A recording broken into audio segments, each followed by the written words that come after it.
ಯೋಗರಾಜ್ ಭಟ್ರು ಸರ್ ಅಂದ್ರೆ ತರಲೆ ತುಂಟಾಟ ಲವ್ ಸ್ಟೋರಿ.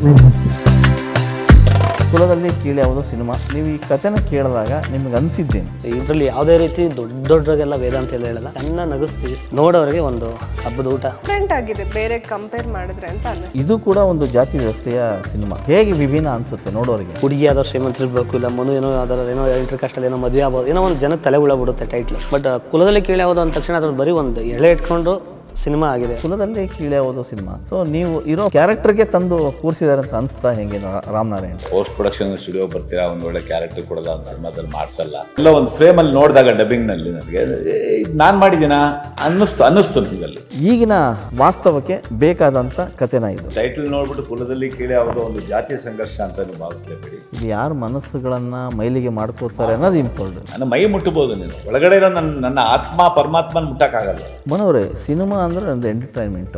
ಇಲ್ಲಿ ನೀವು ಎಂಟರ್ಟೈನ್ಮೆಂಟ್ ಹೇಳಕ್ ಕೊಟ್ಟಿರೋ ಒಂದು ಸಂದೇಶ ಕೊಡಕ್ ಕೊಡ್ತೀವಿ. ಎರಡು ಸರ್, ಎಂಟರ್ಟೈನ್ಮೆಂಟ್ ಮಾಡ್ತಾ ಒಂದು ಅಂಡರ್ ಕರೆಂಟ್ ಅಲ್ಲಿ ನಾವು ಒಂದು ಸಂದೇಶ ಕೊಡ್ತೀವಿ. ಏನ್ ಮೆಸೇಜ್? ಮೆಸೇಜ್ ಅದು ಶುಕ್ರವಾರ 23ಕ್ಕೆ ನೋಡ್ದು. ಕನ್ನಡದಲ್ಲಿ ವಾರಕ್ಕೆ ಒಂದಷ್ಟು ಸಿನಿಮಾಗಳು ರಿಲೀಸ್ ಆಗ್ತವೆ. ಆದರೆ ಯಾವ ಸಿನಿಮಾ ನೋಡಬೇಕು, ಯಾವ ಸಿನಿಮಾ ಬಿಡಬೇಕು ಅನ್ನೋ ಕನ್ಫ್ಯೂಷನ್ಸೇ ಜಾಸ್ತಿ. ಆದರೆ ಒಂದಷ್ಟು ಸಿನಿಮಾಗಳು ಮಾತ್ರ ಟೈಟಲ್ನಲ್ಲೇ ಕುತೂಹಲ ಕೇಳಿಸ್ತವೆ, ಒಂದಿಷ್ಟು ನಿರೀಕ್ಷೆನ ಕೂಡ ಹೆಚ್ಚಿಸ್ತವೆ.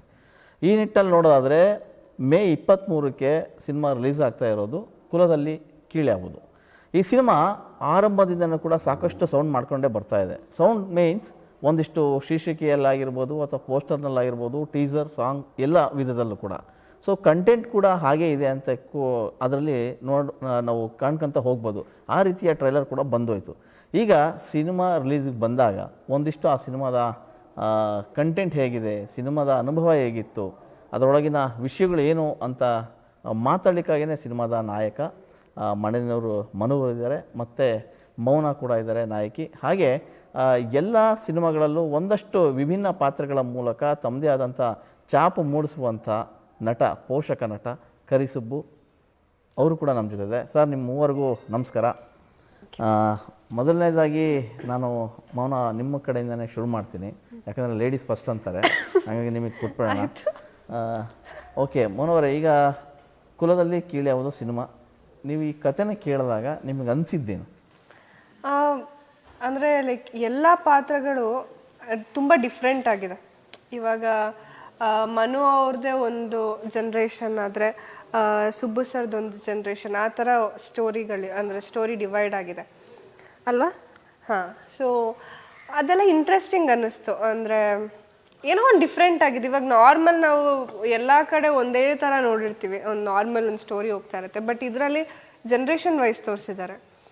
ಇವಾಗ ಸುಬ್ಬು ಸರ್ದೊಂದಾದರೆ ಇವ್ರದ್ದೊಂದು, ಆಮೇಲೆ ನಮ್ಮ ಭಟ್ರು ಸರ್ ಬರ್ತಾರೆ ಅವ್ರದ್ದೊಂದು. ಸೊ ಆ ಥರ ತೋರಿಸಿದ್ದಾರೆ, ಒಂದು ಡಿಫ್ರೆಂಟ್ ಆಗಿದೆ ಬೇರೆ ಕಂಪೇರ್ ಮಾಡಿದ್ರೆ ಅಂತ ಅನ್ನಿಸ್ತು. ಓಕೆ ಮನೋರೇ, ಈ ಸಿನಿಮಾ ಒಪ್ಕೊಳ್ಳೋಕ್ಕೆ ಒಂದಿಷ್ಟು ಬಲವಾದ ರೀಸನ್ಸ್ಗಳಿರ್ತವೆ. ನಿಮಗೆ ಒಂದು ರೀಸನ್ ಯಾವುದು? ಇದು ಒಪ್ಕೊಳ್ಳೋದು ಅನ್ನೋದಕ್ಕಿಂತ ಇದು ಸಿನಿಮಾ ಡಿಸ್ಕಷನ್ ಆಗಲಿ ಇಲ್ಲ ಒಪ್ಕೊಳ್ಳೋದಾಗಲಿ, ಇದು ಯಾವುದೋ ಆ ಥರದ್ದು ಇರಲಿಲ್ಲ. ಇದ್ರಿಗೆ ಅದೇ ಎಲ್ಲನೂ ಏನೇನು ಬೇಕು, ಯಾರ್ಯಾರು ಬೇಕು ಅದು ಅದೇ ಸಿನಿಮಾನೇ ತಗೊಂಡಿದೆ. ಇದು ಮೊದಲಿಗೆ ಕಾರಣಕರ್ತರು ನಮ್ಮ ಸಂತೋಷ್ ಸರು, ವಿದ್ಯಾ ಮೇಡಮು, ಆಮೇಲೆ ನಮ್ಮ ಯೋಗರಾಜ್ ಭಟ್ ಸರ್. ಅವರು ಕತೆ ರೆಡಿ ಮಾಡಿದರು, ಇವರು ನಿರ್ಮಾಣ ಮಾಡ್ತೀನಿ ಅಂದರು. ಅದರಲ್ಲಿ ನಮ್ಮ ಊರ ಪ್ರತಿಭೆ ಕಾಮಿಡಿ ಕಿರಡಿಲೆಲ್ಲ ನೋಡಿದ್ದೀವಿ, ಇವನ್ನೇ ಹಾಕೋಣ ಅಂತ ಹೇಳಿ ನಮ್ಮನ್ನು ಸೆಲೆಕ್ಟ್ ಮಾಡಿದ್ದು. ನಾನು ಅವ್ರು ಏನು ಹೇಳ್ತಾರೆ ಅದು ನಮ್ಮ ಕಥೆಯನ್ನು ನಾವು ದೊಡ್ಡವ್ರ ಹತ್ರ ನಾವೇನೋ ಅದು ಡಿಸ್ಕಷನ್ ಮಾಡೋಂಗಿಲ್ಲ. ಯೋಗರಾಜ್ ಭಟ್ರು ಸರ್ ಕತೆ ಅಂದರೆ ನಮ್ದು ಇನ್ನೇನು ಮಾತಾಡೋಂಗಿಲ್ಲ. ಅದರಲ್ಲಿ ಇನ್ನು ರಾಮನಾರಾಯಣ್ ಸರ್ ಅದು ಡೈರೆಕ್ಷನ್ ಅಂದರೆ ಇನ್ನೂ ಬೇರೆ. ಹಂಗಾಗಿ ನಾನು ಇದರಲ್ಲಿ ಕತೆ ನಾನು ಸೆಲೆಕ್ಟ್ ಆಗೋದಕ್ಕಿಂತ ಎಲ್ಲರೂ ಸೇರಿ ಅವ್ರು ಏನು ಹೇಳಿದರೆ ಅದನ್ನು ನಾನು ಮಾಡಿದ್ದೀನಿ. ತುಂಬ ಇಷ್ಟ ಆಯಿತು ಕತೆ, ಪರ್ಸ್ನಲಿ ಇಷ್ಟ ಆಯಿತು. ಅದರಲ್ಲೇನು ನಾನು ಕರೆಕ್ಷನ್ ಮಾಡೋಷ್ಟು ದೊಡ್ಡವನಲ್ಲ. ಒಂದು ಒಳ್ಳೆ ಕತೆ ಸಿಕ್ತು, ಒಂದು ಒಳ್ಳೆ ಸಿನಿಮಾ ಮಾಡಿದ್ದೀನಿ.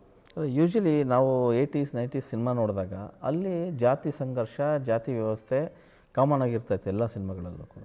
ಸೊ ಇದು ಕೂಡ ಒಂದು ಜಾತಿ ವ್ಯವಸ್ಥೆಯ ಸಿನಿಮಾ. ಸೊ ಇದ್ರ ಹೇಗೆ ವಿಭಿನ್ನ ಅನಿಸುತ್ತೆ ನೋಡೋರಿಗೆ? ಬರೀ ಜಾತಿದೇ ಹೋಗಲ್ಲ. ಕುಲದಲ್ಲಿ ಕೀಳು ಯಾವುದು ಅನ್ನೋಕ್ಕೆ ಕುಲ ಅನ್ನೋಕ್ಕೆ ಜಾತಿ, ಮೇಲೆ ಯಾವ ಕುಲದಲ್ಲಿ ಕೀಳು ಯಾವುದು, ಮೇಲೆ ಯಾವುದು, ಈ ಥರದ್ದೆಲ್ಲ ಇದ್ದಾಗ ಮೇಲೂ ಕೀಳು ಅದರ ಮೇಲೆ ಯಾವುದೋ ಒಂದು ಇರುತ್ತೆ. ಹುಡುಗಿ ಯಾವ್ದೋ ಶ್ರೀಮಂತ ಇರಬೇಕು, ಇಲ್ಲ ಮನು ಏನೋ ಯಾವ್ದಾರು ಏನೋ ಎಂಟ್ರಿ ಕಷ್ಟಲ್ಲಿ ಏನೋ ಮದುವೆ ಆಗ್ಬೋದು, ಏನೋ ಒಂದು ಜನಕ್ಕೆ ತಲೆ ಬಿಡುತ್ತೆ ಟೈಟ್ಲು. ಬಟ್ ಕುಲದಲ್ಲಿ ಕೀಳು ಯಾವುದು ಅಂದ ತಕ್ಷಣ ಅದ್ರ ಬರೀ ಒಂದು ಎಳೆ ಇಟ್ಕೊಂಡು ಸಿನಿಮಾ ಆಗಿದೆ. ಮತ್ತು ಮಧ್ಯದಲ್ಲೆಲ್ಲ ಬರುವಂಥದ್ದು ಆ ಕತೆಗೆ ಏನು ಬೇಕು, ಫುಲ್ ಎಂಟರ್ಟೈನ್ಮೆಂಟ್ ಇದೆ. ಮಡನೂರು ಮನುನ ಕಾಮಿಡಿ ಕಿಲಾಡಿಲಿ ಏನು ಕಾಮಿಡಿ ನೋಡಿರ್ತೀರ, ಅದು ಕಾಮಿಡಿನೇ ಬೇರೆ. ಈ ಸಿನಿಮಾದಲ್ಲಿ ಏನು ಮಾಡಬೇಕು, ಇದರಲ್ಲೂ ಒಂಥರ ಬೇರೆ ವಿಭಿನ್ನವಾಗಿ ಸಿನಿಮಾಗೆ ಹೆಂಗೆ ಕಾಮಿಡಿ ಮಾಡಿಸ್ಬೇಕು ಹಂಗೆ ಮಾಡಿಸಿದ್ದಾರೆ. ಎಂಟರ್ಟೈನ್ಮೆಂಟಿಗೆ ಮೋಸ ಇಲ್ಲ, ಮಾಸ್ ಮೋಸ ಇಲ್ಲ, ಎಮೋಷನಲ್ ಆಗಲಿ ಪ್ರತಿಯೊಂದು ಮೋಸ ಇಲ್ಲ.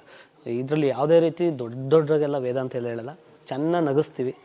ಮಧ್ಯದಲ್ಲಿ ಒಂದು ಲವ್ ಸ್ಟೋರಿ ಬರುತ್ತೆ, ಭವನ್ ಅವ್ರದ್ದು ನಮ್ಮದು ಒಳ್ಳೆ ಚೆನ್ನಾಗಾಗುತ್ತೆ. ಮಧ್ಯ ಇನ್ನು ಎಮೋಷನ್ ಕ್ಯಾರಿ ಆಗುತ್ತೆ. ಸುಬಣ್ಣ ಅವ್ರದ್ದು ನಮ್ಮದೆಲ್ಲ ಒಂದು ಚೆನ್ನಾಗಿ ಕ್ಯಾರಿ ಆಗುತ್ತೆ.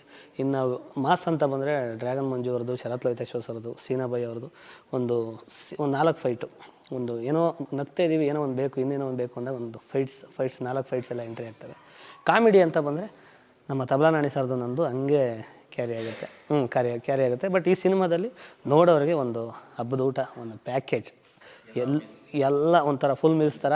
ನಿಮಗೆ ಒಂದೇ ಥರ ಕುಲದಲ್ಲಿ ಕೀಳು ಯಾವುದೋ ಟೈಟ್ಲ್ ನೋಡ್ತಿದ್ದಂಗೆ ಮೇ ಬಿ ಫುಲ್ ಮಾಸ್ ಇರಬೇಕು ಅಂತಿರ್ತಾರೆ. ಕೆಲವರು ಫುಲ್ ಏನೋ ಹೇಳ್ತಾರೆ, ಗುರು ಸೆಂಟಿಮೆಂಟೆಲ್ಲ ಕೂರಿಸ್ತಾರೆ ಸಿನಿಮಾದಲ್ಲಿ ಅಂತಾರೆ. ಫುಲ್ ಸಿನಿಮಾ ಪೂರ್ತಿ ಒಂದು 3/4 ಭಾಗ ನಗಿಸ್ತೀವಿ, ಅದರ ಮಧ್ಯೆ ಎಮೋಷನಲ್ ಹೋಗುತ್ತೆ. ಸುಬಣ್ಣ ಸರ್, ನಾನು ನಿಮ್ಮನ್ನು ಗಮನಿಸ್ದಂಗೆ ಎಲ್ಲ ಸಿನಿಮಾಗಳಲ್ಲೂ, ಬಹುತೇಕ ಸಿನಿಮಾಗಳಲ್ಲಿ ನಿಮ್ಮ ಪಾತ್ರಗಳು ಒಂದು ದುಷ್ಟ ತಂದೆ ಆಗಿರ್ತೀರ, ದುಷ್ಟ ಮಾವ ಆಗಿರ್ತೀರ, ಅಥವಾ ಏನೋ ಎಮೋಷನಲಿ ಕನೆಕ್ಟ್ ಆಗೋಂಥ ಒಂದು ಪಾತ್ರದ ಮೂಲಕ ಕಾಣಿಸ್ಕೊಳ್ತೀರ. ಮತ್ತು ಹಾಸ್ಯ ಪಾತ್ರದಲ್ಲೂ ಕೂಡ ನೀವು ಮಿಂಚಿದ್ದೀರಿ. ಸೊ ಇಲ್ಲಿ ಕುಲದಲ್ಲಿ ಕೀಳೆ ಓದೋ ಸಿನಿಮಾ, ಸೊ ನೀವು ಇರೋ ಕ್ಯಾರೆಕ್ಟರ್ಗೆ ತಂದು ಕೂರಿಸಿದ್ದಾರೆ ಅಂತ ಅನಿಸ್ತಾ ಹೇಗೆ ರಾಮನಾರಾಯಣ್? ಅದು ಸಿನಿಮಾ ನೋಡಿದ್ಮೇಲೆ ನೀವು ಹೇಳ್ಬೇಕು. ಯಾಕಂದರೆ ಇವಾಗ ಒಂದು ರೀತಿ ಹಾಗೆ ಆಗಿದೆ ಅದು. ಈ ಸಿನಿಮಾ ನಾನು ಯಾಕೆಂದರೆ ಅವಾಗ ಈ ಸಿನಿಮಾಗೆ ಡೇಟ್ಸ್ ಕೇಳಿದಾಗ ತುಂಬ ಕ್ಲಾಶ್ ಆಗ್ತಾಯಿತ್ತು ನನ್ನ ಡೇಟ್ಸು. ರಾಮನಾರಾಯಣ್ ಫೋನಲ್ಲಿ ಒಂದು ಪಾತ್ರ ಇದೆ ಮಾಡಿ ಅಂತಂದರು. ಸರಿ, ನಾನು ತುಂಬ ದಿನದಿಂದ ಅವ್ರು ಕಾಲು ಎಳಿತಾ ಇದ್ದೆ, ಬರೀ ಪೋಸ್ಟ್ ಪ್ರೊಡಕ್ಷನ್ ಸ್ಟುಡಿಯೋಗೆ ಬರ್ತೀರಾ, ಒಂದು ಒಳ್ಳೆ ಕ್ಯಾರೆಕ್ಟರ್ ಕೊಡೋಲ್ಲ, ಒಂದು ಸಿನಿಮಾದಲ್ಲಿ ಮಾಡಿಸಲ್ಲ, ಒಂದು ದಿನದ ಕ್ಯಾರೆಕ್ಟರ್ ಇದ್ದರೂ ಹೇಳಿ ಮಾಡ್ತೀನಿ ನಾನು ಅಂತೆಲ್ಲ ಹೇಳಿ ದುಂಬಾಲು ಬೀಳ್ತಿದ್ದೆ. ಇವಾಗಲೂ ನಾನು ಸುಮಾರು ಜನ ದುಂಬಾಲು ಬೀಳ್ತೀನಿ, ಪಾತ್ರ ಕೊಡ್ರಿ ಅಂತಂದು. ಸೊ ಫೋನ್ ಮಾಡಿದ್ರು, ಒಂದು 13 ದಿನ ಬರುತ್ತೆ, ಒಂದು ಪ್ಯಾಕೇಜ್ ಥರ ಮಾಡೋಣ ಹಾಗೆ ಹೀಗೆ ಅಂತ. ಯಾವ ಸಿನಿಮಾ ಏನು ಅಂದರೆ ಯೋಗರಾಜ್ ಭಟ್ರು ಕತೆ ಒಂದು ಥರ ಒಂದು ಲೈನ್ ಹೇಳೋದು ಚೆನ್ನಾಗಿತ್ತು ಲೈನ್. ಸಿನಿಮಾಗೆ ಫಸ್ಟ್ ದಿನ ಹೋದೆ. ಇದು ಯಾವುದೇ ಒಬ್ಬ ಕಲಾವಿದನಿಗೆ ಆ ತಂಡದ ಜೊತೆ ಹೊಂದ್ಕೊಳ್ಳೋದಕ್ಕೆ ಒಂದು ಅರ್ಧ ದಿನ ಬೇಕಾಗುತ್ತೆ, ಅಥವಾ ಒಂದು ದಿನಾನೇ ಬೇಕಾಗುತ್ತೆ. ಸೊ ಎಷ್ಟೇ ದೊಡ್ಡ ಕಲಾವಿದಿರ್ಬೋದು, ಒಂದು ನರ್ವಸ್ ಆಗುತ್ತೆ. ಅದು ನನ್ನ ಫೀಲಿಂಗ್, ನರ್ವಸ್ ಆಗುತ್ತೆ. ಆ ಕ್ಯಾಮ್ರಾಮ್ಯಾನು, ಆ ಅಸೋಸಿಯೇಟು, ಎಷ್ಟೇ ರಾಮನಾರಾಯಣ್ ಚೆನ್ನಾಗಿದ್ರು, ಅಲ್ಲಿ ಅಸೋಸಿಯೇಟ್ ಅನ್ನೋ ವ್ಯಕ್ತಿ ಹೊಸ ವ್ಯಕ್ತಿನ. ಸೊ ಅಸಿಸ್ಟೆಂಟ್ಸ್ ಎಲ್ಲ ಹೊಸಬರು. ಸೊ ಅವರನ್ನು ಜೀರ್ಣ ಮಾಡ್ಕೊಳ್ಳೋಕ್ಕೆ ನಂಗೆ ಒಂದು ದಿನವೇ ಆಯಿತು. ಒಂದಷ್ಟು ಶಾರ್ಟ್ಸು ರೀಟೇಕು ಆಯ್ತು ಅವತ್ತು ಸಾಯಂಕಾಲ. ಸೊ ನನಗೆ ಬೇಜಾರಾಯಿತು, ಏನಿದು ಒಂದು ಸಿಂಪಲ್ ಡೈಲಾಗ್ ಹೇಳ್ತಾ ಇಲ್ವಲ್ಲ ನಾನು, ರೀಟೇಕ್ ಆಗ್ತಾ ಇದೆಯಲ್ಲ ಅಂತ ಒಂಥರ ಬೇಜಾರು ಆಯ್ತು ನನಗೆ. ಅದು ಅವತ್ತು ಸರಿಯಾಗಿ ನಿದ್ದೆನೂ ಮಾಡಲಿಲ್ಲ, ಯಾಕೆ ಹಿಂಗಾಯಿತು ಏನು ಅಂತ. ಸೊ ಮಾರನೇ ದಿನ ಹೋದೆ, ಈಗೇನು ಅದನ್ನೇ ರಿಪೀಟ್ ಮಾಡಿಸಿದ್ರು. ನನ್ನಿಂದ ಲೇಟ್ ಆಯಿತಾ ಏನು ಅಂತ. ಇಲ್ಲ, ಶೂಟ್ ಮಾಡಿದ್ರು ಟೇಕ್ ಓಕೆ ಆಗಿತ್ತು, ಇಲ್ಲ because of lack of the light ಇದಾಗಿ ನಾನು ಹೋಗಿ ನಮ್ಮ ಕ್ಯಾಮ್ರಾಮನ್ ಕೇಳಿದೆ, ಏನೋ ನನ್ನ ಪರ್ಫಾರ್ಮೆನ್ಸ್ ಅಲ್ವಾ, ನನ್ನಿಂದ ಇವಾಗ ಮತ್ತೆ ಒಂದು 2 ಅವರ್ ವರ್ಕ್ ಆಯ್ತಾ ಏನು ಅಂತ. ಇಲ್ಲ ನಿಮ್ಗೆ ಕರೆಕ್ಟಾಗಿತ್ತು. ಮನಸ್ಸು ಸ್ವಲ್ಪ ಸಮಾಧಾನ ಆಯಿತು. ಅದಾದಮೇಲೆ ಒಂಥರ ಅದರಲ್ಲಿ ಹೋಗಿದ ತಕ್ಷಣ ಒಂದು ಪಂಚೆ ಕಚ್ಚೆ ಹಾಕ್ಕೊಂಡು ಹಳೆ ಚಪ್ಪಲಿ ಹಾಕ್ಕೊಂಡಿದ್ದ ತಕ್ಷಣ ಕ್ಯಾರೆಕ್ಟರ್ನಲ್ಲಿ ಲೀನ ಆಗ್ಬಿಡ್ತಿದ್ದೆ. ಹೇಗೆ ಅಂತಂದರೆ ಒಂದು ಎಕ್ಸಾಂಪಲ್ ಹೇಳೋದಕ್ಕೆ ಇಷ್ಟಪಡ್ತೀನಿ, ಯಾಕೆಂದರೆ ಮತ್ತೆ ತಿರ್ಗಿ ಔಟ್ ಆಫ್ ದಿ ವೇ ಹೋಗ್ತೀನಿ. ನಾನು ಇಂಟರ್ವ್ಯೂಗಳು ಯಾವಾಗಲೂ ಔಟ್ ಆಫ್ ದಿ ವೇ ಹೋಗ್ಬಿಡುತ್ತೆ. ಅಟ್ಟು ಚಿತ್ರರಂಗ ಚೌಕಟ್ಟು ಬಿಟ್ಟು ಹೋಗಲ್ಲ, ಅಲ್ಲೇ ಇರ್ತೀನಿ. ಈ ನನ್ನ ದಂಡುಪಾಳ್ಯ ಸಿನಿಮಾ ಡಬ್ಬಿಂಗ್ ಮಾಡಬೇಕಾದ್ರೆ ನನ್ನ ಹತ್ರ ಒಂದು 15 ವರ್ಷ ಕೆಲಸ ಮಾಡಿದಂಥ ಇಂಜಿನಿಯರ್ ರಾಜಶೇಖರ್ ಅಂತ, ಸರ್ ನೀವು ಏಟು ಬಿದ್ದಿತ್ತಾ ಶೂಟಿಂಗ್ ಟೈಮ್ನಲ್ಲಿ ಅಂತ. ಯಾಕಪ್ಪ ಇಲ್ವಲ್ಲ, ಏನಿಲ್ವಲ್ಲ. ಇಲ್ಲ, ಇಡೀ ಸಿನಿಮಾ ಕುಣ್ತಾ ಇದ್ರಲ್ಲ ನೀವು ಅಂತ. ಆ ಥರ ಮ್ಯಾನರಿಸಮ್ಮು ಇಡೀ ಸಿನಿಮಾ ಕುಂಟೋ ಥರ ವಾಕಿಂಗ್ ಸ್ಟೈಲ್ ಅದು ಮಾಡಿಕೊಂಡೆ. ಇದರಲ್ಲಿ ಬೇರೆ ವಾಕಿಂಗ್ ಸ್ಟೈಲ್ ಮಾಡ್ಕೊಂಡಿದ್ದೀನಿ, ಅದು ವಿಶೇಷ. ಇದರಲ್ಲಿ ಬೇರೆ ಮಾಡ್ಕೊಂಡಿದ್ದೀನಿ, ನಾನು ವಾಕಿಂಗ್ ಸ್ಟೈಲೇ ಬೇರೆ ಮಾಡ್ಕೊಂಡಿದ್ದೀನಿ. ನಿಂತ್ಕೊಳ್ಳೋ ಗೆಸ್ಚರು ಅದು ತಾನಾಗೆ ಬಂತು ಅಷ್ಟೇ. ಅದೇನು ಬರಬೇಕು ಅಂತ ಅಂದ್ಬಿಟ್ಟು. ಯಾಕೆಂದರೆ ಆ ಕ್ಲೈಮ್ಯಾಕ್ಸಲ್ಲಿ ಒಂದು ಶಾರ್ಟಲ್ಲಿ ಒಂದು ಡೈಲಾಗು ಶರತ್ ಲೋಹಿತಾಶ್ ಅವ್ರಿಗೆ ಹೇಳ್ಬಿಟ್ಟು ಆ ರೈನ್ ಎಫೆಕ್ಟಲ್ಲಿ ಹಿಂಗೆ ಎದ್ದು ಬರ್ತೀನಿ. ಅದು ಎಲ್ಲ ಒಂದು ಫ್ರೇಮಲ್ಲಿ ನೋಡಿದಾಗ ಡಬ್ಬಿಂಗ್ನಲ್ಲಿ ನನಗೆ ನಾನು ಮಾಡಿದ್ದೀನ ಅನ್ನಿಸ್ತು ನನಗಲ್ಲಿ. ಅಲ್ಲೆಲ್ಲೋ ಅಲ್ಲಿ ಆ ಸೀನ್ಗೆ ಕನೆಕ್ಟ್ ಆಗಿದೆ ಕ್ಯಾರೆಕ್ಟರ್ ಅಷ್ಟೇ. ನಾನು ಕರಿಸುಬೋಲ್ಲ ಕನೆಕ್ಟ್ ಆಗಿದ್ದು, ಆ ಕ್ಯಾರೆಕ್ಟರ್ ಕನೆಕ್ಟ್ ಆಯಿತು ಅಷ್ಟೇ. ಅದು ಡಬ್ಬಿಂಗಲ್ಲಿ ಹಂಗೆ ಅನ್ನಿಸ್ತು, ನನಗೆ ಅನ್ನಿಸ್ತು, ಎಷ್ಟು ಚೆನ್ನಾಗಿದೆ, ಯಾರು ಮಾಡಿದ್ರು ಚೆನ್ನಾಗಿ ಮಾಡಿದಾನಲ್ಲ ಅನ್ನೋ ಒಂದು ಫೀಲ್ ಬಂತು ನನಗೆ ಅದು. ಸೊ ಆ ಥರ ನನಗೆ ಇದು ಒಂಥರ ಬೇರೆ ರೀತಿಯೇ ಸಿನಿಮಾ ಆಗೋಯ್ತು ಇದು. ನಾನು ಏನೋ ಓದೆ, ಏನೋ ಕ್ಯಾರೆಕ್ಟರ್ ಕೊಟ್ಟಿರ್ಬೇಕು, ರಾಮನಾರಾಯಣ್ ಒಂದು ದಿನ 2 ದಿನ ಮಾಡಿ ಕಳಿಸ್ತಾರೆ ಅಂತ. ಬಟ್ ರಾಮನಾರಾಯಣ್ ನಾನು ಒಪ್ಕೊಳ್ಳಿಲ್ಲ, ಬಿಟ್ಬಿಡಿ, ನನಗೆ ಆಗಲ್ಲ, ಹಲವಾರು ರೀಸನ್ನಿಂದ ಆಗೋದಿಲ್ಲ, ಇದು ಮಾಡೋಕ್ಕಾಗಲ್ಲ ಅಂತ ಒಂಥರ ಜಿಗಣೆ ಥರ ಇಟ್ಕೊಂಡ್ಬಿಟ್ರು. ಇಲ್ಲ ಮಾಡಲೇಬೇಕು ನೀವು ಮಾಡಲೇಬೇಕು ಅಂತ. ಅದು ಅವತ್ತು ಒಪ್ಕೊಂಡಿದ್ದಕ್ಕೆ ಒಂದು ಒಳ್ಳೆ ಔಟ್ಪುಟ್ ಬಂದಿದೆ ಇವತ್ತು ಸಿನಿಮಾದಲ್ಲಿ. ಅವತ್ತು ರಾಮನಾರಾಯಣ ಆ ಥರ ಹಠ ಹಿಡಿಲಿಲ್ಲ ಅಂದರೆ ಬಹುಶಃ ಒಪ್ಕೊಳ್ತಿರ್ಲಿಲ್ಲ ನಾನು. ಬಿಟ್ಬಿಡಿ ಅನ್ನೋ ಲೆಕ್ಕದಲ್ಲೇ ಇದ್ದೆ ನಾನು. ಬೇರೆ ಟರ್ಮ್ಸ್ ಆ್ಯಂಡ್ ಕಂಡೀಷನ್ಸಲ್ಲಿ ಮೂಲಕ, ಯಾಕೆಂದರೆ ನನಗೆ ಪ್ರೊಡ್ಯೂಸರ್ ಗೊತ್ತಿಲ್ಲ, ಇವನು ಗೊತ್ತು, ಮನೋ ಗೊತ್ತು ನನಗೆ. ರಾಮನಾರಾಯಣ ಕಾಂಟ್ಯಾಕ್ಟ್ ಮಾಡಿದ್ದು ನನಗೆ. ಆಮೇಲೆ ಡೇಟ್ಸ್ ಕೊಟ್ಟರು. ಆ ಡೇಟ್ಸಲ್ಲಿ ಮತ್ತೆ ತಿರ್ಗಾ ನನಗೆ ಓದಿತ್ತು ಡೇಟ್ಸು. ಅದಕ್ಕೂ ಅವ್ರು ಅಡ್ಜಸ್ಟ್ ಮಾಡಿಕೊಂಡ್ರು ಡೇಟ್ಸು. ಮತ್ತು ನನಗೆ ಏನೋ ಒಂದು ಪಾಲಿಸಿ ಅಂದರೆ ನೀವು 7 ಗಂಟೆಗೆ ಹೇಳ್ತೀರಾ, 7 ಗಂಟೆಗೆ ಸ್ಪಾಟಲ್ಲಿ ಇರ್ತೀನಿ. ನನಗೆ ಲೇಟ್ ಮಾಡಿ ನೀವು ತೆಗಿಲಿಲ್ಲ ನಾನು ಕೂಗಾಡ್ತೀನಿ. ನನ್ನ ಕ್ಯಾರೆಕ್ಟರ್ ಅಷ್ಟೇ. ಸೊ ಆ ಥರ ಒಂದು ಸಿನಿಮಾ ನೋಡಿ ನೀವೆಲ್ಲ ನೋಡಬೇಕು. ವಿಮರ್ಶಕರು ಹಲವಾರು ಸರಿ ವಿಮರ್ಶೆ ಮಾಡಿದ್ದೀರ ನನ್ನ ಪಾತ್ರಗಳನ್ನ. ಇಂಥ ಪಾತ್ರಗಳು ಮಾಡಬೇಡಿ ಅಂತಲೂ ಹೇಳಿದ್ದೀರ. ಹೌದು. ನಮ್ಮ ಹಿರಿಯ ಪತ್ರಕರ್ತರು ವಾಸು ಅವರು, ಕನ್ನಡಪ್ರಭ ವಾಸು ಅವರು, ಅವರಂತೂ ನೇರವಾಗಿ ಮುಖದ ಮೇಲೆ ಹೊಡೆದಂಗೆ ಹೇಳ್ಬಿಡ್ತಾರೆ. ದಂಡುಪಾಳ್ಯ ನೋಡಿದ್ಮೇಲೆ ಇಷ್ಟುದ್ದ ಮೆಸೇಜ್ ಹಾಕಿದ್ರು, ನಮ್ಮ ಸುಬ್ಬಣ್ಣನ ಈ ರೀತಿ ಪಾತ್ರದೆಲ್ಲ ನೋಡೋಕೆ ಇಷ್ಟ ಇಲ್ಲ ನಮಗೆ, ದಯವಿಟ್ಟು ಮಾಡಬೇಡಿ ಅಂತ. ಆ ಸಕ್ಸಸ್ ಮೀಟಲ್ಲಿ ನಾನು ಹೇಳಿದೆ, ನಾನು ಕಲಾವಿದನಾಗ ನೋಡಿ, ಕರಿಸುವಾಗ ಯಾಕೆ ನೋಡ್ತೀರ ನೀವು, ಅಲ್ಲೊಬ್ಬ ಕಲಾವಿದ ಆ್ಯಕ್ಟ್ ಮಾಡಿದ್ದಾರೆ ಅಷ್ಟು ನೋಡಿ ಅಂತಂದ್ಬಿಟ್ಟು. ಅದೇ ಥರ ಮೊನ್ನೆ ರೀಸೆಂಟಾಗಿ ಒಂದು ಸಿನಿಮಾ ಕೇದಾರ್ನಾಥ್ ಕುರಿ ಫಾರಮಲ್ಲಿ ಹೆಂಗ್ರಿ ಮಾಡ್ತೀರಾ ಆ ಥರ ಪಾತ್ರಗಳನ್ನ ಹಾಗೆ ಏನೋ ಹೇಳಿದ್ರು. ಅದು ಅವ್ರಿಗೆ ನನ್ನ ಮೇಲೆ ಇಟ್ಟೋ ಪ್ರೀತಿಗೆ. ಬಟ್ ಕಲಾವಿದನಿಗೆ ಸಿಗಬೇಕಲ್ಲ ಪಾತ್ರಗಳು. ಆ ಥರ ಬೇರೆ ಬೇರೆ ಡೈಮೆನ್ಷನ್ ಅವ್ರು ಬೈಯುವಂಥ ಪಾತ್ರನೂ ನಾನು ಮಾಡಿದ್ದೀನಿ. ಅದು ಬೇರೆ ಬೇರೆ ಡೈಮೆನ್ಷನ್ ಕ್ಯಾರೆಕ್ಟರ್ಗಳು ನನಗೆ ಸಿಗ್ತಾ ಇದೆ ಅಂತ ಅರ್ಥ. ಬಟ್ ನನ್ನ ಗೋಳು ಏನು ಅಂತಂದರೆ, ಯಾವ್ದಾದ್ರು ಒಂದು ಕ್ಯಾರೆಕ್ಟ್ರಿಗೆ ಗಡ್ಡ ಬೋಡಿಸಿ ಏನಾದ್ರು ಮಾಡೋಣ ಅಂದರೆ ಆ ಥರ ಒಂದು 2 ಸಿನಿಮಾನೇ ಅವಕಾಶ ಸಿಕ್ಕಿರೋದು ನನಗೆ. ಯಾವತ್ತೋ ಭಾಳ ಹಿಂದೆ ಒಂದಷ್ಟು ಸಿಕ್ಕಿದೆ. ಇತ್ತೀಚೆಗೆ ಸ್ಟೇಷನ್ 3 ಅಂದ್ಬಿಟ್ಟು ದಿನೇಶ್ ಬಾಬು ಅವ್ರ ಸಿನಿಮಾ, ಮತ್ತು ಒಂದು ಇನ್ನೂ ಫಸ್ಟ್ ಶೆಡ್ಯೂಲ್ ಶೂಟ್ ಆಯಿತು. ಪ್ರಮೋದ್ ಶೆಟ್ಟಿ ತಾನೆ ಅವರು ನಮ್ಮ ಇದರಲ್ಲಿ ಮಾಡಿದಾರಲ್ಲ ಕಾಂತಾರ ಎಲ್ಲ, ಅವರ ನಿರ್ಮಾಣದ ಸಿನಿಮಾ, ಅವರೇ ಹೀರೋ. ಅದರಲ್ಲೂ ನೀಟಾಗಿ ಶೇವ್ ಮಾಡಿ ಇದು ಯಾವ್ದಾದ್ರು ಬರಲಿ ಕ್ಲಾಶಸ್ಸೇ ಇರುತ್ತೆ ಗಡ್ಡ. ಸೊ ಅದನ್ನು ಮೇಂಟೈನ್ ಮಾಡಿಕೊಂಡು ಇದರಲ್ಲಿ ಏನು ಕಂಟಿನ್ಯೂಟಿ ಮಾಡ್ಕೊಂಡಿದ್ದೀನಿ ಆ ಸಿನಿಮಾ, ಅದು ದೊಡ್ಡ ಚಾಲೆಂಜ್ ಇದೆ. ಅದನ್ನು ಮಾಡ್ಕೊಂಡು ಮಾಡಿದ್ದೀನಿ. ಕೊನೆಗಂತೂ ಇದು ಮುಗಿಯೋಷ್ಟೊತ್ತಿಗೆ ನನಗೆ ಮೇಂಟೈನ್ ಮಾಡಿಸೋದು ಭಾಳ ಹಿಂಸೆ ಆಗೋಯ್ತು ನನಗೆ. ಎಸ್ಪೆಷಲಿ ಕೊನೆಗೆ 8 ದಿನ ಒಂದು ಬರ್ನಿಂಗ್ ಎಪಿಸೋಡು ಇರುವಂಥ ಕ್ಯಾರೆಕ್ಟ್ರು. ಒಂದು ಲೆಕ್ಕಕ್ಕೆ ಸ್ವಲ್ಪ ಧೈರ್ಯ ಮಾಡಿ ಆ್ಯಕ್ಟ್ ಮಾಡಿದೆ ನಾನು. ಯಾಕೆಂದರೆ ಸುತ್ತಲೂ ಬೆಂಕಿ, ಆ ಮೇಕಪ್, ಆ ಥರ ಮೇಕಪ್ ಹಾಕಿದ್ರು, ಅಪ್ಪಿ ಸ್ವಲ್ಪ ತೆಗೆದ್ರು ಇಡೀ ಮೈ ಸುಟ್ಟೋಗ್ತಿತ್ತು ನನಗೆ. ಸೊ ಆ ಥರದ್ರಲ್ಲಿ ಸ್ವಲ್ಪ ರಿಸ್ಕ್ ತೊಗೊಂಡೆ ಮಾಡಿದೆ ನಾನು. ಅದು ಯಾರಿಗೂ ಹೇಳಿಲ್ಲ. ಅವತ್ತಿನ ದಿನ ಹೇಳಬಾರ್ದು. ಹೇಳಿದ್ರೆ ಏನಾಗುತ್ತೆ, ಮಾಡಲ್ಲ ಅಂದರೆ ಇವರೆಂಥ ಆರ್ಟಿಸ್ಟು ಅಂತಾರೆ. ಸೊ ಹಂಚ್ಕೊಂಡ್ರೆ ಒಂಥರ. ಸೊ ಅದು ಇವತ್ತು ಹೇಳ್ತಾ ಇದ್ದೀನಿ ನಾನು. ಸೊ ಏನಾದ್ರು ಹೆಚ್ಚು ಕಡಿಮೆ ಆಗಿದ್ರೆ ಅನುಭವಿಸೋದು ನಾನೇ ಅಲ್ವಾ, ಅನುಭವಿಸೋದು ನಾನೇ. ರಿಸ್ಕ್ ಸೀನ್ಗಳಿಗೆ ರಿಸ್ಕ್ ತೊಗೊಳ್ಬೇಕಾಗುತ್ತೆ. ಯಾರು ಫೈಟ್ ಮಾಸ್ಟರ್ ಇಲ್ಲ ಆ ಸ್ಪಾಟಲ್ಲಿ. ಆ ಸೀನ್ಗಳು ತೆಗೆದಾಗ ನಾನು ಇವತ್ತು ಅನಿಸ್ತಾ ಇದೆ ನನಗೆ, ಒಂದು 5 ಎಪಿಸೋಡ್ ಎಲ್ಲ ತೆಗೆದಾಗ ಯಾರು ಫೈಟ್ ಮಾಸ್ಟರ್ ಇಲ್ಲ, ಸೇಫ್ಟಿ ಮೆಷರ್ಸ್ ಇಲ್ಲ. ಇಂಥ ಶಾಟು ರೆಡಿ, ಅದ್ರ ಜೊತೆಗೆ ಒಂದು ಮಗುನ ಬೇರೆ ಎತ್ಕೊಂಡು. ಸೊ ಆ ರೀತಿ ರಿಸ್ಕ್ ಶಾಟ್ಸ್ ಎಲ್ಲ ಮಾಡಿದ್ದೀನಿ ಸಿನಿಮಾದಲ್ಲಿ. ಸೊ ಅಂದ್ಕೊಂಡಂಗೆ ಬಂದಿದೆ ಸಿನಿಮಾ. ಅಲ್ಟಿಮೇಟ್ಲಿ ನಿರ್ಮಾಪಕರು ಮತ್ತು ನಿರ್ದೇಶಕರು ಹ್ಯಾಪಿಯಾಗಿದ್ದಾರೆ. ಇಡೀ ತಂಡ ಒಟ್ಟಾಗಿ ಕೆಲಸ ಮಾಡಿದ್ದು. ಒಂದು ಮನೋಮೂರ್ತಿ ಅದ್ಭುತವಾದಂಥ ಹಾಡುಗಳನ್ನ ಕೊಟ್ಟಿದ್ದಾರೆ. ಇನ್ನು ಸಿನಿಮಾ ನೋಡಿದಾಗ ಫೋಟೋಗ್ರಫಿ ತುಂಬ ಚೆನ್ನಾಗಿದೆ ಅಂತ ಹೇಳಬೇಕು. ಆ ರೀತಿ ಒಂದು ಫೋಟೋಗ್ರಫಿ. ಮನು ಅಂತ ಹೊಸ ಛಾಯಾಗ್ರಾಹಕ ತುಂಬ ಚೆನ್ನಾಗಿ ಕೆಲಸ ಮಾಡಿದ್ದಾರೆ. ಸೊ ಆರ್ಟ್ ಡಿಪಾರ್ಟ್ಮೆಂಟು ಎಲ್ಲರ ಕೋಆರ್ಡಿನೇಷನ್ ಇದ್ರೇ ಒಂದು ಅಡುಗೆ ಚೆನ್ನಾಗಿ ಆಗಬೇಕು ಅಂದರೆ ಆ ರೀತಿ ಒಂದು ಒಳ್ಳೆ ಸಿನಿಮಾ ಆಗಿದೆ. ಸೊ ನನಗಂತೂ ಒಳ್ಳೆ ಹೆಸರು ತಗೊಳ್ತೀನಿ ಅನ್ನೋ ಒಂದು ನಂಬಿಕೆ ನನಗಿದೆ.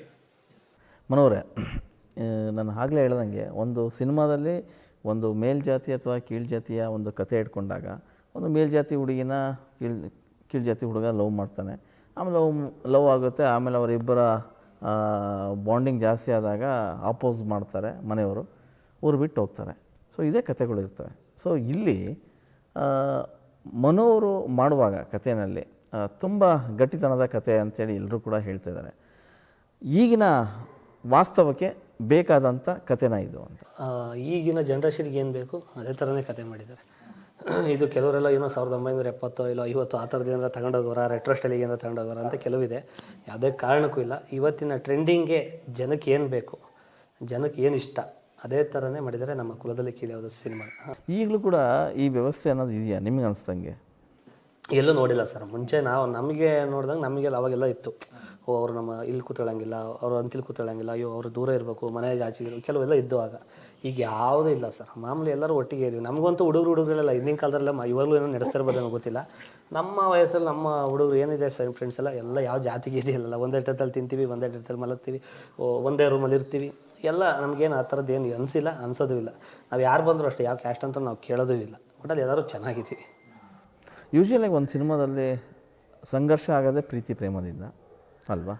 ಜಾತಿ ಬಿಡಿ ಸೆಕೆಂಡ್ರಿ, ಪ್ರೀತಿ ಪ್ರೇಮ ಆದಾಗಲೇ ಸಂಘರ್ಷ ಆಗೋದು. ಇಲ್ಲಿ ಮೇಲ್ಜಾತಿ ಕೀಳ್ಜಾತಿ ಒಂದು ಕಂಟೆಂಟ್ ಅನ್ನೋದಾದರೆ, ಇನ್ನೊಂದು ಕಂಟೆಂಟ್ ಬಗ್ಗೆ ಮಾತಾಡೋದಾದರೆ ಇಡೀ ಕುಲ ಕೇರಿ ಆ ಥರದ್ದೆಲ್ಲ ಬರುತ್ತಾ ಇಲ್ಲಿ? ಆಕ್ಚುಲಿ ಇದೇನು ಅಂದ್ರೆ ನಾವೆಲ್ಲರೂ ಒಂದೇ ಜನಾಂಗದವ್ರೆ.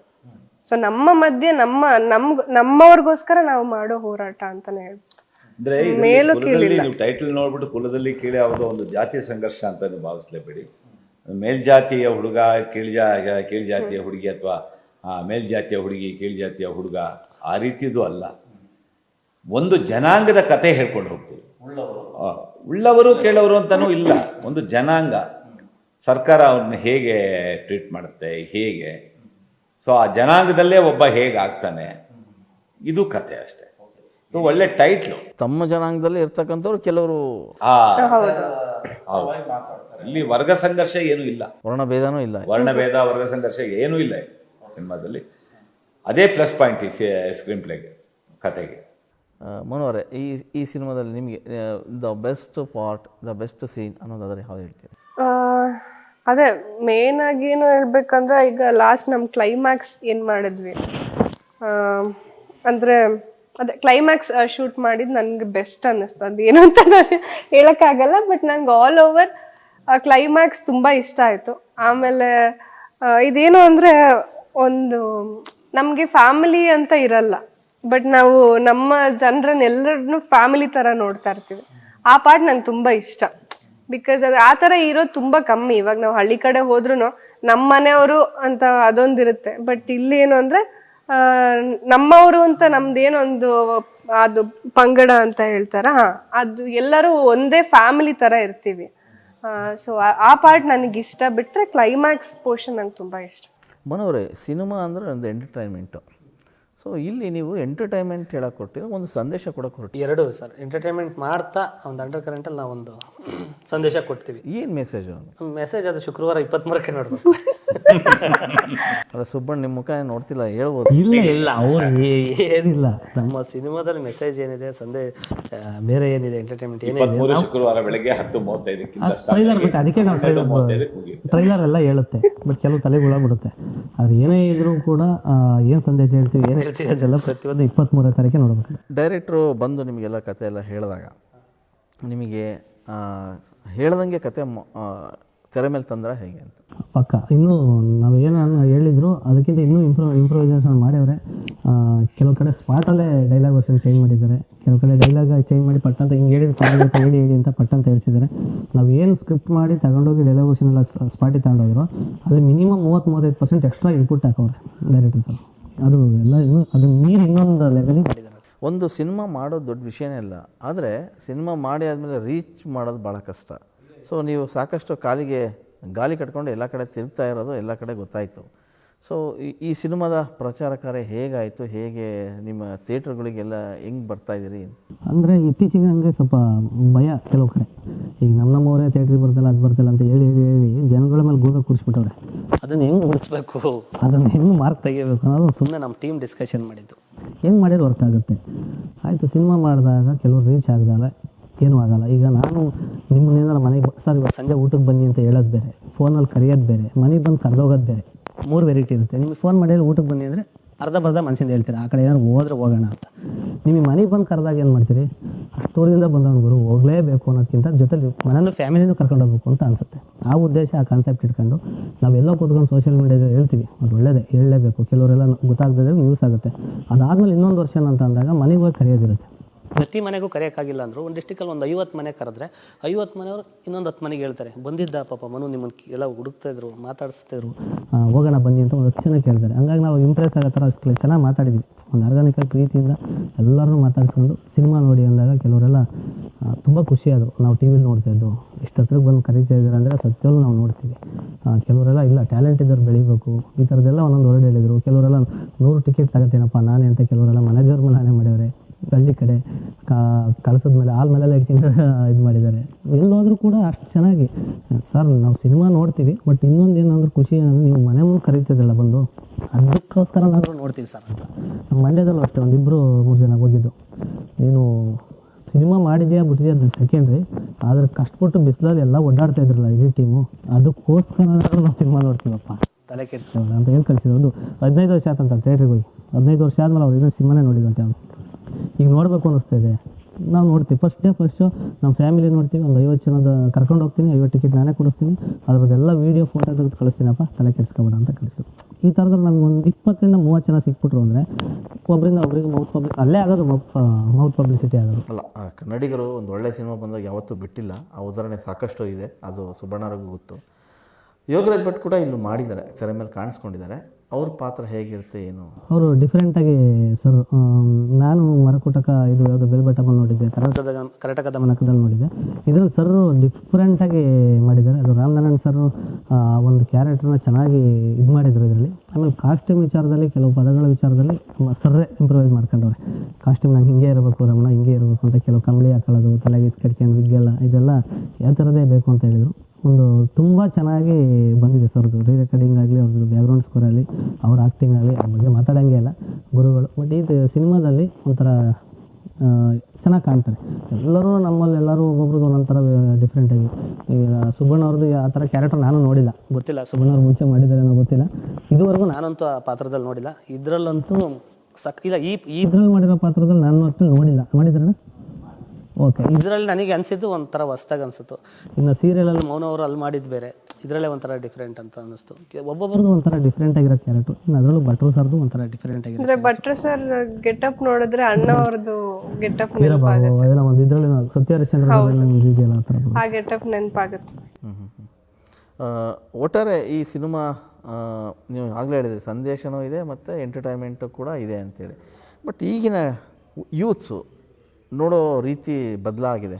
ಸಿನಿಮಾ ಬದಲಾಗಿರೋದ್ರಿಂದ ಅವರು ಬೇರೆ ಟ್ರೆಂಡಿ ಕಥೆಗಳನ್ನು ಹುಡುಕುವಂಥ ಕಾಲದಲ್ಲಿ ನೀವು ಇದೇನೋ ಒಂದು ಈ ರೀತಿಯ ಹೊಸತನದ ಹಿಡ್ಕೊಂಡು ಅಥವಾ ಹಳೆಯ ಫಾರ್ಮೇಟಲ್ಲಿ ಏನೋ ಮಾಡಿದ್ದಾರೆ ಅನ್ನೋದು ಮೈಂಡ್ ಸೆಟ್ ಆಗಿದೆ. ಸೊ ಅದನ್ನು ಹೆಂಗೆ ಕನ್ವೆ ಮಾಡ್ತೀವಿ? ಇದು ಹಳೆ ಫಾರ್ಮೇಟ್.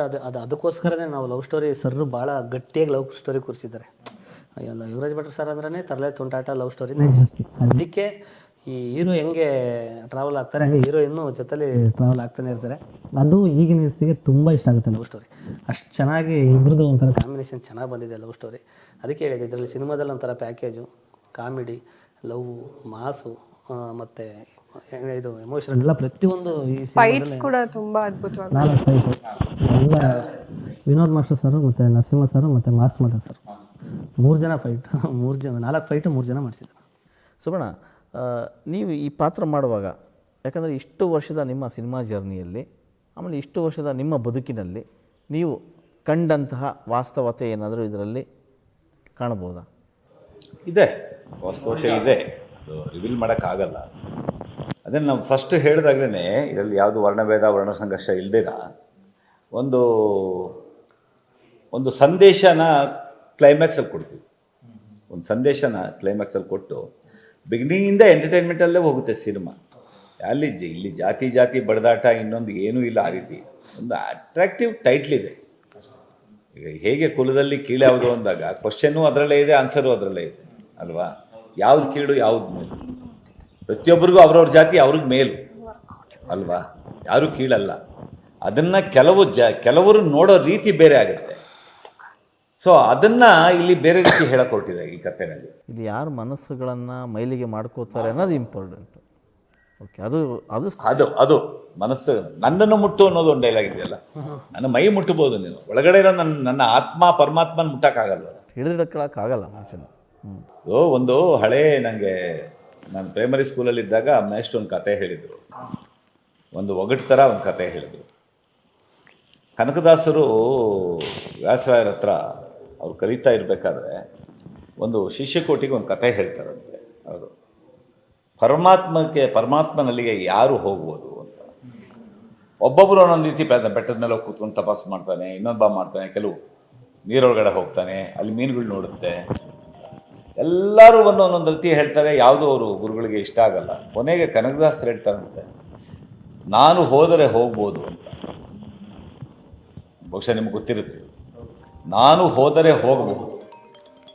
ಎಲ್ಲರೂ ಏನಪ್ಪ ನಿನ್ನ ಕನಕದಾಸ, ನೀನು ಒಬ್ಬ ಶೂದ್ರ, ಕನಕದಾಸರ ಜನಾಂಗ ಯಾವುದು ಅನ್ನೋದು ಗೊತ್ತಲ್ಲ, ನೀವು ಶೂದ್ರ, ನಾವೆಲ್ಲ ಹೇಳ್ದೇ ಇರೋ ಉತ್ತರ ನೀನು ಹೇಳ್ಬಿಡ್ತೀಯ ಅನ್ನೋದು ಒಂದು ಅಹಂಕಾರದ ನಡೆಯಿಂದ ನೋಡ್ತಾರೆ ದಾಸರ ಕಡೆಗೆ. ನಾನು ಚಿಕ್ಕಂದಲ್ಲಿ ಕೇಳಿದ ಕತೆ. ಆಗ ನಕ್ಬಿಟ್ಟು ವ್ಯಾಸರಾಜರು ಹೇಳ್ತಾರಂತೆ, ನೀವೆಲ್ಲ ಅನ್ಕೊಂಡಿರೋದು ತಪ್ಪು. ಕನಕ ಹೇಳಿದ್ದು ನಾನು ಹೋದರೆ ಹೋಗ್ಬೋದು ಅಂದರೆ ಅವನು ಹೋಗ್ತೀನಿ ಅಂತೆಲ್ಲ ಹೇಳಿದ್ದು. ಮನುಷ್ಯನಲ್ಲಿರೋ ಅಹಂಕಾರ, ನಾನು ಅನ್ನೋ ಅಹಂಕಾರ ಹೊರಗೆ ಹೋದರೆ ನಾವು ದೇವ್ರ ಹತ್ರಕ್ಕೆ ಹೋಗ್ಬೋದು ಅನ್ನೋ ರೀತಿ ಅವನು ಹೇಳಿದ್ದು. ಫಸ್ಟ್ ಅದನ್ನು ಅರ್ಥ ಮಾಡ್ಕೊಳ್ಳಿ ನೀವು ಒಂದು ಅಂತೆ. ಆ ರೀತಿ ಇಷ್ಟೇ ತಾತ್ಪರ್ಯ ಅಷ್ಟೇ. ಅಲ್ಟಿಮೇಟ್ಲಿ ಇವಾಗ ರಾಮಾಯಣ ಮಹಾಭಾರತ ಬಿಟ್ಟು ಯಾವ್ದಾದ್ರು ಸಿನಿಮಾ ಮಾಡೋಕ್ಕಾಗುತ್ತಾ ನಾವು? ಅದನ್ನ ಹಿಡ್ಕೊಂಡು ಸಿನಿಮಾ ಆಗಿರೋದು. ರಾಮಾಯಣ ಬಿಗಿನಿಂಗಿಂದ ಹಿಡಿದು ಎಂಡ್ವರೆಗೂ ಶೋಕ ಶೋಕ ಶೋಕ. ಅದು ಯಾವ್ದಾದ್ರು ಎಪಿಸೋಡ್ ತೊಗೊಳ್ಳಿ ಶೋಕ ಅಲ್ವಾ? ಮಹಾಭಾರತ ಎಲ್ಲ ಇದೆ. ನೀವು ಹೇಳೋದಿಲ್ಲ, ಒಂದು ಹೆಣ್ಣಿಂದ ಮಹಾಭಾರತ ಆಯಿತು, ಹೆಣ್ಣಿಂದ ರಾಮಾಯಣ ಆಯಿತು. ಅದೇ ಥಾಟ್ ಇಟ್ಕೊಂಡೆ ಸಿನಿಮಾದಲ್ಲಿ ಹೀರೋಯಿನ್ ಹಿಡ್ಕೊಂಡೇ ಮಾಡಿರೋದು, ಅಷ್ಟೇ ಸಿಂಪಲ್. ಮನೋರೇ, ನಿಮ್ಮ ಸಿನಿಮಾ ಯಾಕೆ ಜನ ನೋಡಬೇಕು ಅದೊಂದು ಲೈನಲ್ಲಿ ಹೇಳಿ. ನಾನು ಅವಾಗ ಒಂದೇ ಲೈನಲ್ಲಿ ಹೇಳಬೇಕು ಅಂದರೆ, ಒಂದು ಒಳ್ಳೆ ಸಿನಿಮಾನ ಮಿಸ್ ಮಾಡ್ಕೊಬೇಡಿ ಅಂತ ಎಲ್ಲ ಇಂಟರ್ವ್ಯೂಲಿ ಹೇಳಿದ್ದೀನಿ. ಜನ ಯಾಕೆ ನೋಡಬೇಕು ಅಂದರೆ, ಇತ್ತೀಚಿನ ದಿನಗಳಲ್ಲಿ ಒಳ್ಳೆ ಸಿನಿಮಾ ಕೆಟ್ಟ ಸಿನಿಮಾ ಅಂತ ಯಾವುದೂ ಇಲ್ಲ, ಎಲ್ಲದೂ ಒಳ್ಳೆ ಸಿನಿಮಾಗಳೇ ಬರ್ತವೆ. ಬಟ್ ಇದನ್ನು ನೋಡಿದಾಗ ಎಲ್ಲ ಥರ ಇಷ್ಟ ಆಗೋವಂಥ ಈ ಸಿನಿಮಾದಲ್ಲಿ ಇದೆ. ನಿಮಗೆ ಕೆಲವರೆಲ್ಲ ಕಾಮಿಡಿ ಇರುತ್ತೇನೋ ಅಂತ ಒಂದು ಎಕ್ಸ್ಪೆಕ್ಟ್ ಮಾಡ್ಕೊಂಡು ಬಂದಿರ್ತಾರೆ, ಕೆಲವರೆಲ್ಲ ಮಾಸ್ ಆ ಥರ ಇರೋವಂಥ ಆಡಿಯನ್ಸ್ ಇರ್ತಾರೆ, ಕೆಲವರೆಲ್ಲ ಎಮೋಷನಲ್ ಈ ಥರದ ಸೆಂಟಿಮೆಂಟಿಗೆ ಕೆಲವರು ಇರ್ತಾರೆ. ಎಲ್ಲ ಕೆಟಗರಿಗೂ ಅಡ್ಜಸ್ಟ್ ಆಗೋವಂಥದ್ದು ಒಂದು ಇಷ್ಟ ಆಗೋವಂಥ ಒಂದು ಸಿನಿಮಾನೇ ಇದು ಕುಲದಲ್ಲಿ ಕೀಳ್ಯಾವುದು. ನೋಡಿದವರು ಪ್ರೀತಿಯಿಂದ ಖುಷಿಯಿಂದ ಆಚೆಗೆ ಬರ್ತಾರೆ. ಎಸ್. ಕೊನೆಯದಾಗಿ ಮೇಡಮ್, ನಿಮ್ಮ ಆಡಿಯನ್ಸಿಗೆ, ನಿಮ್ದು ಯಾವ್ದಾರ ಒಂದು ಆಡಿಯನ್ಸ್ ಫಾಲೋವರ್ಸ್ ಇದ್ದಾರೆ, ಸೊ ಅವ್ರಿಗೆ ಈ ಸಿನಿಮಾದ ಬಗ್ಗೆ ಏನು ಹೇಳೋಕ್ಕೆ ಇಷ್ಟಪಡ್ತೀರಿ? ಅದೇ ಒಂದು ಅದ್ಭುತವಾದ ಸಿನಿಮಾ ಅಂತೂ ಹೌದು. ಯಾಕಂದರೆ ಇವಾಗ ನೋಡೋಕೆ ಬರೋ ನಾವೇ ಕೇಳ್ತಾ ಇರ್ತೀವಿ, ಯಾವುದೋ ಸಿನಿಮಾ ರಿಲೀಸ್ ಆಯಿತು ಅಂದರೆ, ಹಾಂ ಚೆನ್ನಾಗಿದ್ಯಾ, ನೀವು ನೋಡಿದ್ರಾ ಅಂತ ಕೇಳ್ತಾರೆ ಫಸ್ಟ್. ಅವ್ರು ಹೋಗೋದು ಇನಿಷಿಯೇಟಿವ್ ತಗೊಳ್ಳಲ್ಲ, ನೀವು ನೋಡಿದ್ರಾ ಚೆನ್ನಾಗಿದ್ಯಾ ಅಂತ. ಯಾವುದೇ ಸಿನಿಮಾ, ಕನ್ನಡ ಅಂತ ಅಲ್ಲ, ಯಾವುದೇ ಭಾಷೆ ಸಿನಿಮಾ ಬಂದು ಫಸ್ಟ್ ಅದನ್ನೇ ಕೇಳ್ತಾರೆ. ಸೊ ಹಾಗಾಗಿ ನಮ್ಮ ಕನ್ನಡ ಇಂಡಸ್ಟ್ರಿ ಅಥವಾ ನಮ್ಮ ಕನ್ನಡ ಸಿನಿಮಾನ ಉಳಿಸ್ಬೇಕು, ಬೆಳೆಸ್ಬೇಕು ಅಂದರೆ ವೀಕ್ಷಕರು ಹೋಗಿ ನೋಡಲೇಬೇಕು. ಯಾಕಂದರೆ ಅವ್ರ ಕೈಯಲ್ಲಿದೆ ಅದು ಗೆಲ್ಲೋದಕ್ಕೆ. ಎಂಥ ಅದ್ಭುತವಾದ ಸಿನಿಮಾ ಮಾಡಿದ್ರು ಜನ ಹೋಗಿ ನೋಡಲಿಲ್ಲ ಅಂದರೆ ಇಟ್ಸ್ ಅ ವೇಸ್ಟ್. ಸೊ ನಾನು ಅವ್ರಿಗೆ ರಿಕ್ವೆಸ್ಟ್ ಮಾಡ್ಕೊಳೋದಿಷ್ಟೇ, ಆದಷ್ಟು ಒಂದು ಏನು ಹೇಳೋದು, ನಮ್ಮಂಥ ಕಲಾವಿದರು ಇವಾಗ ನಾವು ಎಂಟ್ರಿ ಕೊಡ್ತಾ ಇದ್ದೀವಿ ಅಷ್ಟೇ, ಇನ್ನು ಸಾಕಷ್ಟು ಅದ್ಭುತವಾದ ಕಲಾವಿದರಿದ್ದಾರೆ. ಸೊ ನಿಮ್ಮ ಬೆಂಬಲ ತುಂಬ ಮುಖ್ಯ. ಒಳ್ಳೆ ಸಿನಿಮಾ, ನಿಮ್ಮ ಕಣ್ಣಿಗೊಂದು ಒಳ್ಳೆ ಹಬ್ಬ ಅಂತ ಹೇಳ್ಬೋದು ಈ ಸಿನಿಮಾ.